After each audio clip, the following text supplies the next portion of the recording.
नाज़रीन, ब्रेक से पहले बात हो रही थी डॉक्टर रज़ा खैरात रिजवी से बैकएक के मुताल्लिक़। आइए बातचीत का सिलसिला आगे बढ़ाएं। डॉक्टर साहब, जैसे कि बात हो रही थी कमर दर्द के बारे में, तो आपने बताया था कि मुख्तलिफ़ हिस्सों में मुख्तलिफ़ वजूहात की बिना पर दर्द सामने आ सकता है और उसी बुनियाद पर जो अलामात होती हैं उसी नौइयत की हो सकती हैं, यानी जिस हिस्से का कंट्रोल कमर के उस हिस्से में रखा गया है।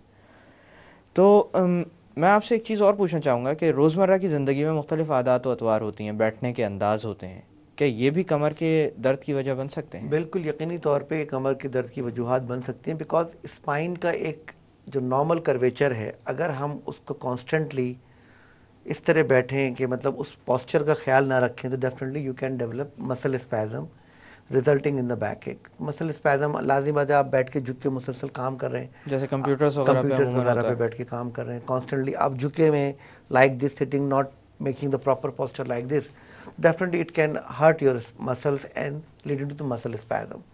और muscle spasm can be in the neck में भी हो सकता है, low back में भी हो सकता है, and sometime आपने अक्सर लोगों को सुना होगा जी ऊपर से नीचे तक दर्द हो रहा है या नीचे से ऊपर दर्द जा रहा है।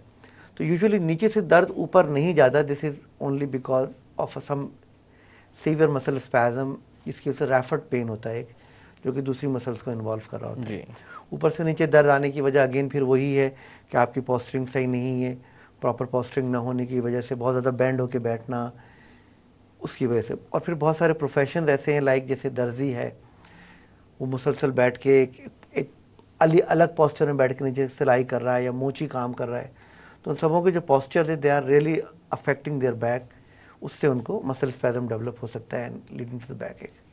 डॉक्टर साहब, आपने शियाटिका का तज़किरा किया था। आमतौर पे शियाटिका किस तरह की अलामात के साथ सामने आता है? देखिए, शियाटिका एक जो है, this is a root pain, and root pain जो है primarily this is secondary to the disc prolapse, L4 L5 के लेवल पे डिस्क आपने बताया prolapse at multiple levels.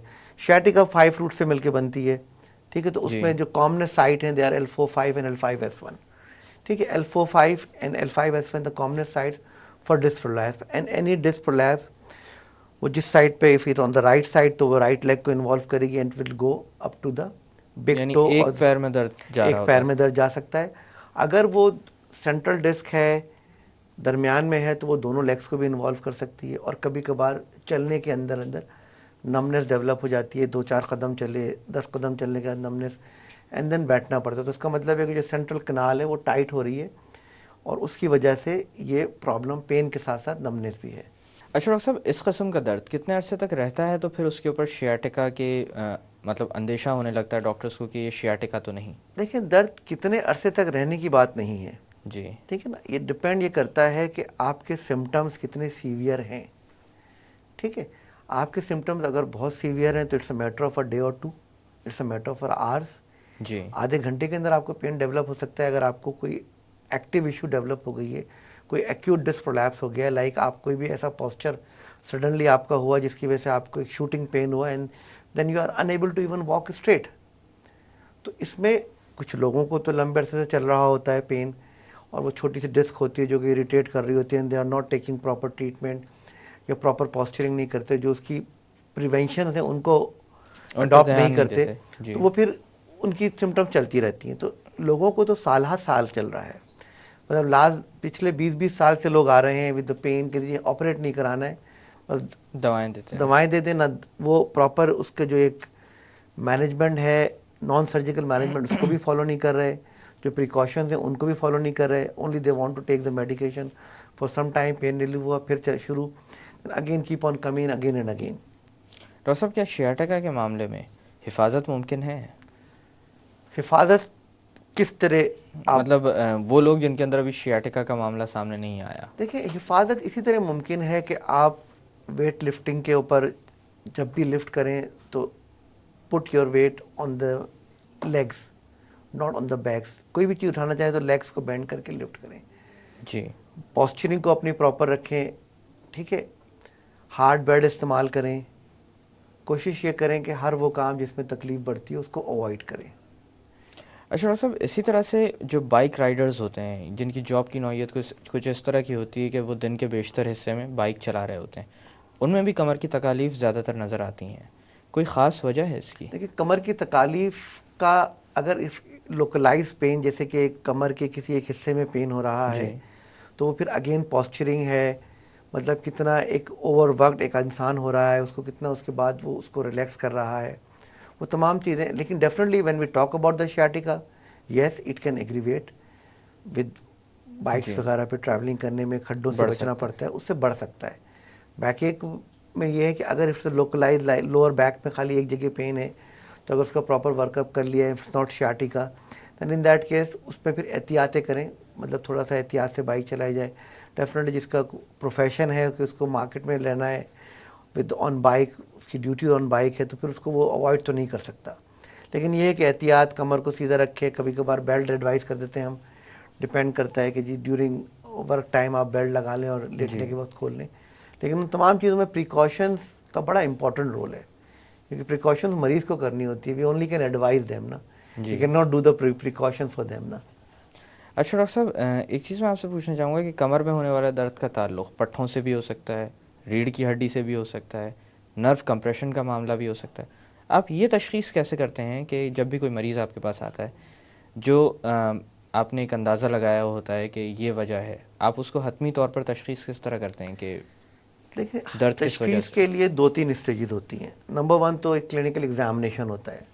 Clinical examination, pen during walk बढ़ रहा है, रिलीव हो रहा है, लेटने पे आराम मिल रहा है, सुबह जब सो के उठ रहा है दर्द की क्या सूरत हाल है, ये तमाम हिस्ट्री बेस्ड जो चीज़ें होती हैं पहले वो पूछी जाती हैं। उसके बाद जो प्रोटोकॉल में फिर आप एक्सरेज करके देख लीजिए, ठीक है। एक्सरेज के बाद फाइनल डायग्नोसिस जो हम लोग करते हैं वो एमआरआई कराते हैं। एमआरआई में हमें ये पता लग जाता है कि we are dealing with sciatica, क्योंकि अगर हम जो प्लेन एक्सरे में हमें मसल स्पैज़म नज़र आ रहा है और जो दोनों वर्टिब्रल बॉडीज़ के दरमियान स्पेस नॉर्मल नज़र आ रही है, तो वी कैन अवॉइड, और क्लिनिकली भी हमें नहीं मिल रहा कि कोई sciatic पेन लग रहा है ये, तो we can avoid and we can continue like this, के जिसको सिम्टोमेटिक पे रख दिया, मे बी फिजियोथेरेपी करा दी, मे बी बेल्ट दे दी, maybe medication with precautions like hard bed लिया जाए, उस पर मोटर रुई का गद्दा इस्तेमाल करें, वॉशरूम में कमोड का इस्तेमाल, ज़मीन में बैठ के कोई काम ना करें। लेकिन अगर ये तमाम चीज़ों से रिलीफ नहीं मिल रहा और वो पेन थोड़ा सा हमें तंग ज़्यादा कर रहा है, लाइक आपके रूटीन वर्क को पूरा नहीं कर पा रहे आप, देन इन दैट केस फिर हम उसका फर्दर वर्कअप करते हैं लाइक एमआरआई। एमआरआई फिर आपको डिस्क प्रोलैप्स बताता है कि किस लेवल पे और कितनी सिग्निफिकेंट है। उसके बाद फिर अगला सवाल ये होता है what is the treatment, what is the जी। Remedy for that. अब उसमें फिर एक सवाल उठता है कि जी क्या हर एमआरआई के बाद सर्जरी ज़रूरी है? जी। नहीं, it varies in patient to patient, और सर्जरी का जो फैसला आता है वो टोटली पेशेंट को लेना होता है। हम भी only can advise on the basis of the condition of the patient. लेकिन अगर डेफिनेटली एक तकलीफ आपकी आपको रूटीन वर्क से दूर रख रही है with all all conservative measures, जी। तो definitely surgery is the only option. अच्छा डॉक्टर साहब, sciatica की सर्जरी के मामले में लोगों में खौफ काफ़ी पाया जाता है, ये खौफ किस हद तक जायज़ है? देखिए, sciatica की सर्जरी को जब हम सर्जरी की बात करते हैं तो हर एक बोलता है कमर की सर्जरी में तो मरीज़ माजूर हो जाता है। जी। लेकिन जी sciatica, जब हम when we are talking about the sciatica is a root issue, it's not a cord issue. जी। ठीक है, एक लेवल पे आगे कॉर्ड ख़त्म हो जाती है और L4-5 और L5-S1 पे जो सप्लाईज हैं वो रूट्स से हैं। ठीक है, रूट्स में अब अगर L5 रूट की बात करते तो वो बिग टो के लिए, S1 रूट जो है वो स्मॉल टो के लिए है। तो we are discussing the root issues.